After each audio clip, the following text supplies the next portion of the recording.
Hello tout le monde, j'espère que vous allez bien. Aujourd'hui on se retrouve dans une nouvelle vidéo et du coup c'est les sorties littéraires du mois de janvier 2022.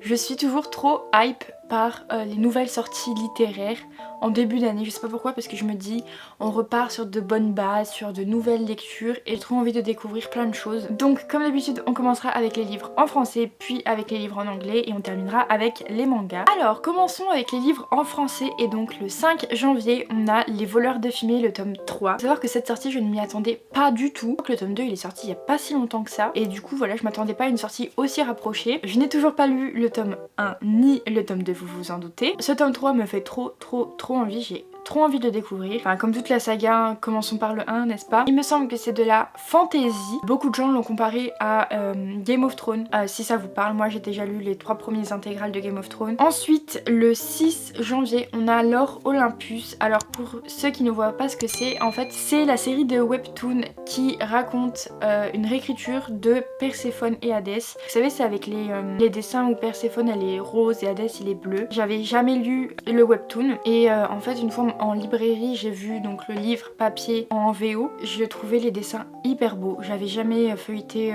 le webtoon, du coup ça m'a rendu curieuse de voir de quoi ça parlait. Du coup je suis allée sur webtoon et j'ai commencé à lire le webtoon. J'en suis pas très loin, je sais plus du tout, mais c'était juste voilà pour avoir un avant-goût parce que je me dis que j'aimerais beaucoup me le procurer. Ensuite le 6 toujours on a Assoiffé le tome 2. C'est de Tracy Wolff et du coup c'est un peu le nouveau Twilight. C'est je crois une fille qui rentre dans une école avec que des vampires ou des loups-garous ou les deux, je sais plus trop. Et en fait c'est un livre qui est beaucoup comparé à Twilight. Donc j'ai déjà lu Twilight, j'ai pas trop aimé en fait, mais ce livre-ci ça me donne trop envie parce qu'en général j'aime énormément les livres fantastiques qui parlent de vampires, de loups-garous et je pense que ça peut me faire kiffer. Du coup je sais pas encore si je vais les lire en français ou en anglais, donc voilà, ça reste encore à discutailler. Ensuite le 20 janvier on a Les monstres de Brookhaven, je sais pas comment ça se prononce. C'est publié aux éditions de Lumen et je dois avouer que je ne connais absolument pas le résumé de ce livre. C'est juste la couverture qui m'a tentée et les livres de Lumen que la plupart du temps j'aime beaucoup ce qu'ils font. Du coup je m'intéresse un petit peu aux sorties, j'ai vu que c'était un nouveau livre qui sortait, du coup ça m'a donné envie par la couverture. Je sais absolument pas de quoi ça parle, faudrait que j'aille lire le résumé. En tout cas si vous voulez aller lire le résumé, je vous mets comme d'habitude tous les résumés dans la barre d'infos. Je sais pas si je me le procurerai du coup, mais à voir. Le 20 toujours, dans la même veine, j'ai Le Sanctuaire des Manas. C'est un roman paru aux éditions Robert Laffont. Je ne connais absolument pas le résumé encore une fois, mais ce qui m'a fait craquer c'est la couverture qui me fait penser vraiment à des vibes witchy. Ça me donne trop envie de découvrir ce livre. Faudrait que j'aille me renseigner encore une fois sur ce livre. Je me dis qu'un nouveau livre witchy dans ma pile à lire, ça ne serait pas de refus. Le 26 janvier, il y a Witch and God, le tome 2 qui sort. C'est un livre que j'ai vu passer sur la chaîne de Nina Quill. Elle me l'a si bien vendu. Je l'ai pris sur la liseuse. Je ne l'ai pas lu parce que j'avais vu que le tome 2 était prévu. Vraiment, j'adore ça, lire des séries, mais quand elles ne sont pas terminées, ça me stresse, ça me frustre et du coup je sais jamais quand est-ce que ça se finit. En anglais, j'ai que 2 livres qui me font envie et le premier c'est Reminders of Him de Colleen Hoover. Si vous avez déjà vu mes précédents book hauls, j'achète à chaque fois tous ces livres, mais ça fait un petit temps que j'en ai pas lu et je me dis que là, je sais pas du tout de quoi parle ce livre encore une fois, mais j'aime beaucoup les livres de Colleen Hoover et je sais pas, c'est une autrice que j'ai beaucoup lu avant et j'ai arrêté de lire, mais j'ai vraiment beaucoup aimé les romans qu'elle a écrits et je ne suis pas prête d'arrêter d'acheter ce roman maintenant. Et ensuite j'ai vu un livre, la couverture m'a attirée. Je suis allée voir un petit peu le résumé, bon en louchant toujours, j'ai juste regardé certains mots clés qui pouvaient m'intéresser. Et du coup c'est Daughter of the Moon Goddess, prévu pour le 11 janvier. Et en fait il me semble que c'est une histoire sur des ambiances un peu d'Asie parce que du coup c'est sur une déesse asiatique. Je possède très peu de livres avec une ambiance un peu asiatique et mythe tout ça et du coup ça m'a tout de suite intriguée. Je me suis dit qu'il me fallait ce livre pour